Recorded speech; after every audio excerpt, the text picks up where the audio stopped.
We find ourselves deep in the Canadian wilderness. A bloodied and beaten wolverine hobbles his way through a clearing. They say I'm the best there is, but I sure as hell don't feel that way. Not now. Now that I'm the hunted. Now that I'm the prey. An energy blast suddenly rocks the clawed superhero, forcing him to move and get as far away from this unseen assailant. He eventually reaches a cliff just above a river, and for the first time, we find out who exactly has been hunting Logan, the interstellar game hunter known as the Predator. The Predator releases his wrist blade to deliver Wolverine the killing blow. Out of desperation, Logan jumps off the cliff, which makes the Predator think he's taken a plunge in the river below. Unbeknownst to this hunter, Weapon X has hidden himself in an overhang.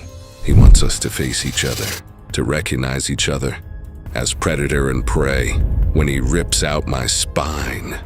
But this is not the first time that Wolverine has faced such a threat, as we turn the clock back to more than a century ago. It's the year 1900, and a much younger Logan lives as a hermit deep within the frozen Alaskan wilderness.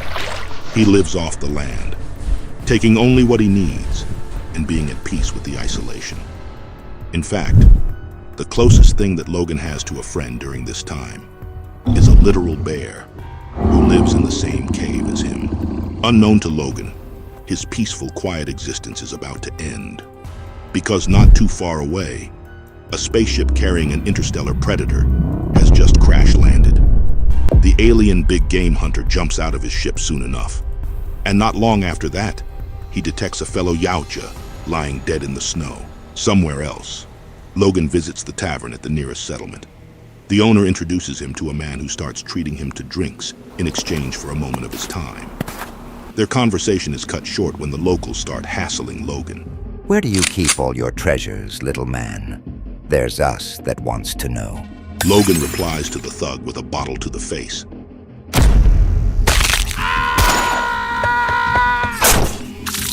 And, in a matter of seconds, Logan exits the tavern, leaving behind a pile of dead or unconscious thugs in his wake.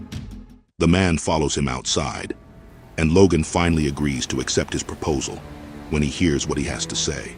It's my son. He's been kidnapped. They're holding him for ransom. Please, I'm begging you. Somewhere else, the Predator uses his shuriken to take down some local wildlife. The skull of each animal he defeats becomes a trophy he hangs in the woods. But soon enough, the challenge of defeating these beasts loses its charm. So, the Predator sets his eyes on a more worthy prize: humans. Later, Logan and the man, whose name is revealed to be Tucker, ride through a snowstorm to retrieve the man's son from his kidnappers. They stop their trek when Logan senses something nearby and heads toward the nearby woods. What they see there is the stuff of nightmares. It was a slaughterhouse in the woods, and the Athabaskans were among the dead. Tucker thinks the same men who kidnapped his son did this to the locals, and this makes Logan all the more furious. They eventually reach the cabin where Tucker says his kid is being kept. Logan wastes no time to unleash his bone claws and barge into the secluded cabin. Unknown to them, the Predator has been watching all this time as it prepares to make its move and cloaks itself. Logan makes quick work of the men inside the log cabin, but he's taken down a notch when he feels a gunshot run through him. Where's the boy? Well, I suppose they're all my boys, in a way. Tucker reveals his true colors when he tells Logan that the men he just killed were his own thugs. They double-crossed Tucker out of a job, so he decided to screw them back using Logan. Tucker is just about ready to leave Logan for dead with cash in tow when an energy beam disintegrates his head. After that, the Predator walks in to see if there's game to be had inside this cabin, all the while playing a recording of Tucker's voice. Logan finds the right moment to get the jump on the Predator and stab him in the throat. Whatever you are, I'm going to carve the ugly off of you. They fight, but the Predator ultimately gets the better of Logan when he breaks his claws and stabs him through the gut. Logan's forced to retreat as they both lick their wounds from the battle. It takes only a few minutes, however, for them to reset. The Predator gives chase and nearly catches Wolverine when he hits him with his shuriken. In fact, It's only through the intervention of Logan's fearsome roommate that the predator is seemingly defeated. Logan decides to leave the cave he once called home behind. Little does he know that his stalker has survived. We then move the clock forward decades and find ourselves in South America. Logan works in a covert black ops group called Team X with fellow mutants Sabretooth, Maverick, Jackson, and Cruel. They land deep in the jungle to begin their mission. Am I smelling what you're smelling, Runt? Blood. Giving me kind of an appetite, I gotta say. Their crew eventually reaches an ancient ruin that their enemies have repurposed into a military base. Logan infiltrates their watchtower, only to find the skinned remains of its guard. Suddenly, a net traps Cruel, and when Team X turns, all they see is a group of predators waiting to make their move. In the present, Wolverine desperately clings onto the vines within the overhang as he waits for his healing factor to mend his wounds.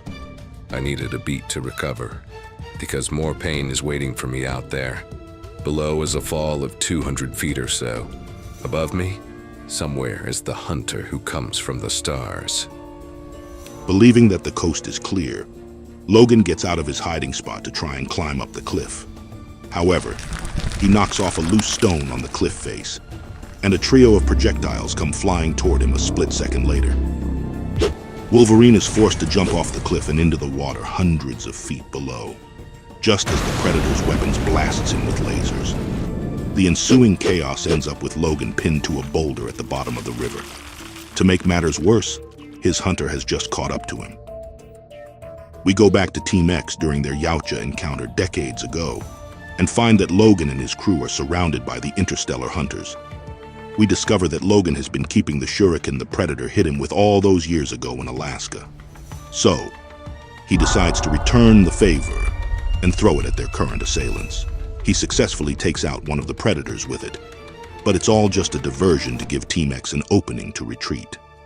Logan gives out the order, but Sabretooth refuses it, as the rabid mutant chooses to assault the Yautja warriors with his Gatling gun. Well, are you dead, you asshole, or are you hiding? Sabretooth barely notices it when one of the Predators approaches him from behind and stabs him through the heart. Meanwhile, Logan and the remaining members of Team X hurry for cover. But one by one, the Predator starts picking them off. A metallic line drops down from the trees and around Jackson's neck. Logan and Maverick find her headless body on the ground. An explosion incapacitates Maverick after shrapnel hits his leg. Logan performs first aid on his teammate, and one of the Predators takes this opportunity to backstab him. Thankfully, Maverick's reflexes are faster than the Predator, so he's able to gun it down before it can reach Logan.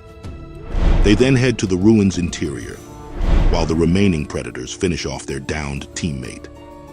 Inside, Logan and Maverick encounter the insurgents that Team X was supposed to neutralize. They decide to drop their feud and join forces to take down the mutual threat instead. We live or we die together, comprende? But we do this my way.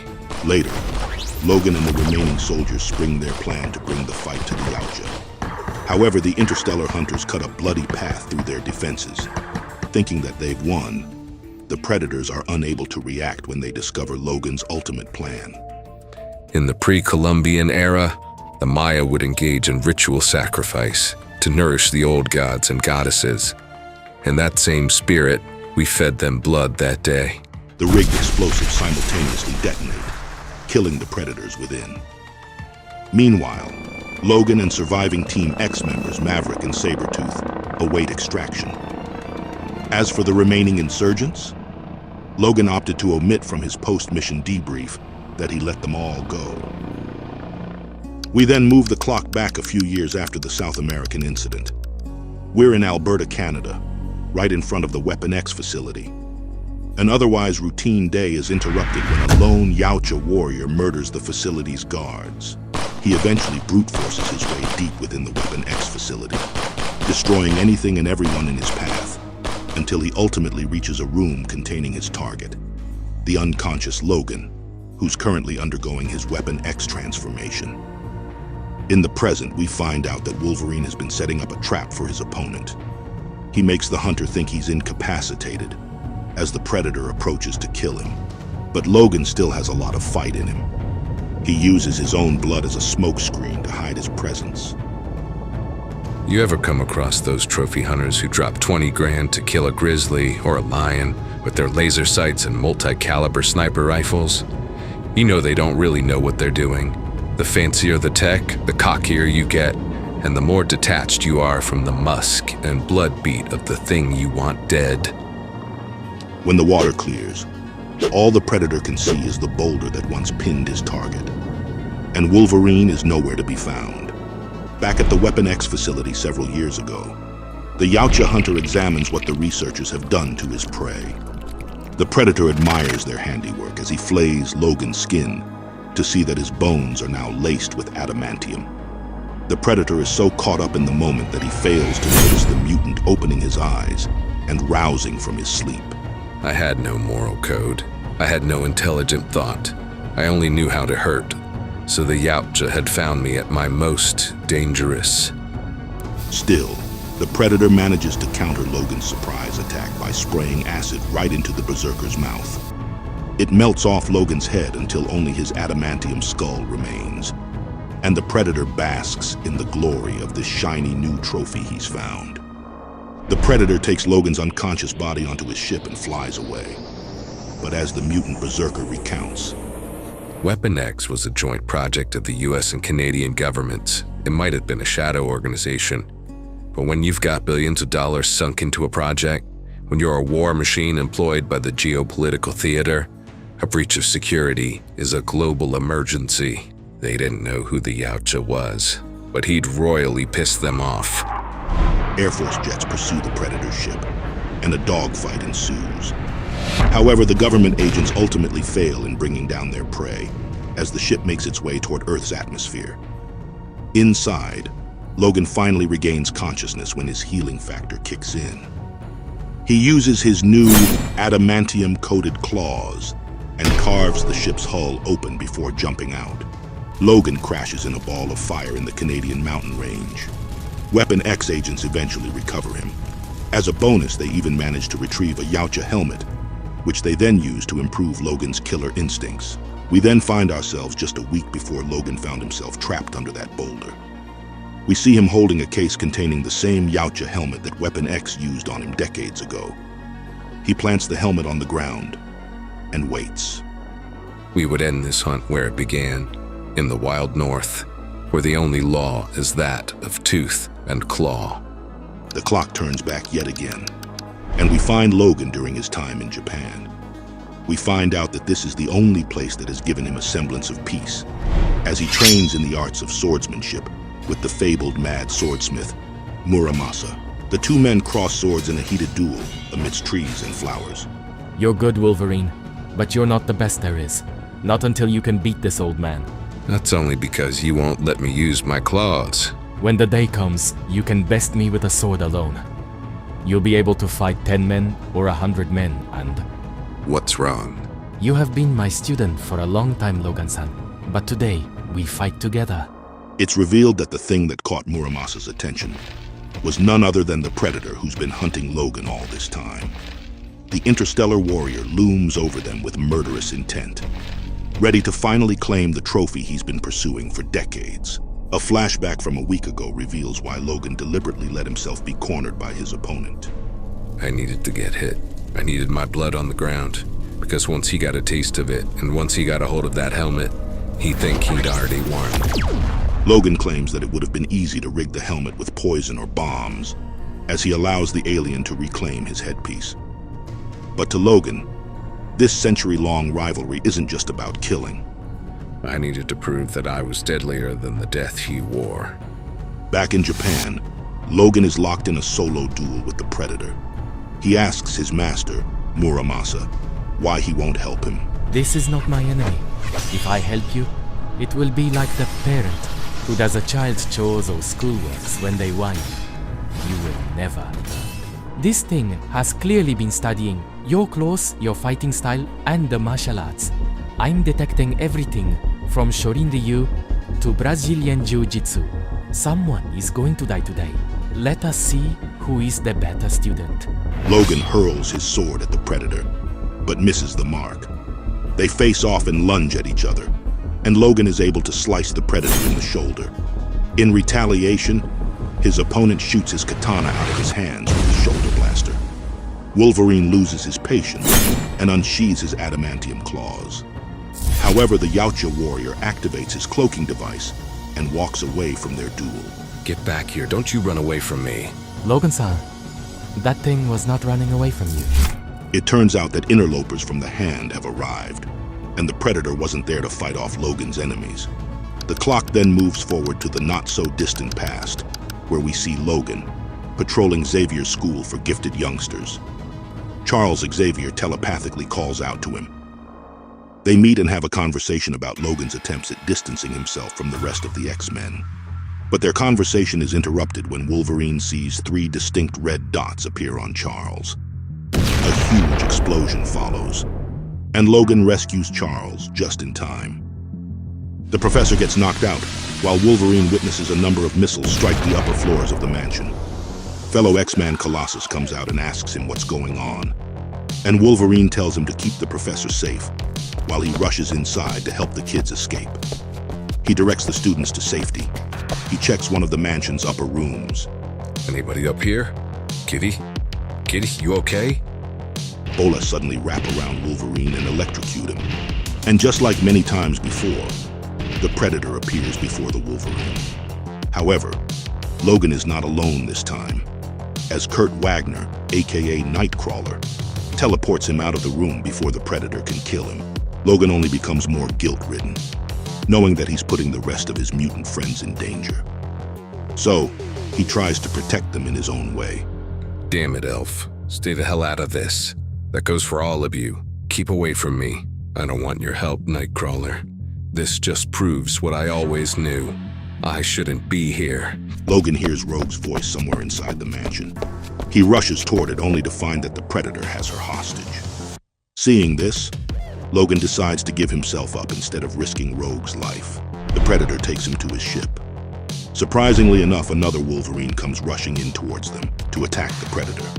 It's revealed that it's Danny Moonstar, who just shapeshifted into Logan to help him escape the Predator.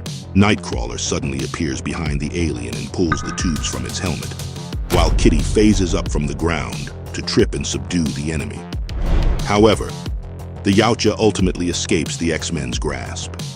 In the present, we learn that this incident is what drove Wolverine to challenge his interstellar rival to a final duel. The Predator rises from the water, while Wolverine, knowing that his enemy registers heat signatures, covers himself in mud. The alien hunter spots an eye poking out of a mound of dirt. Thinking that it's Wolverine, he stabs at it. The Predator realizes the deception as Wolverine leaps out from the shadows and drives his adamantium claws straight into the Predator. Logan's opponent gets him off his back with a high-voltage shock before pulling a ceremonial dagger. They reset and clash with each other again, as both warriors drive their blades into each other's bodies. We would end this eye to eye, tasting the blood in each other's breath. Now in a deadlock, the Predator realizes that he's done for. So the alien warrior chooses to blow up both of them with his wrist explosive. He was going to get that trophy, even if he claimed it in his grave. But here's the thing about desire. Once you get what you want, you realize that wanting was the real pleasure. Wolverine doesn't back down. Instead, he pulls himself closer to his enemy, and they are engulfed in a massive explosion that destroys a huge chunk of the woods.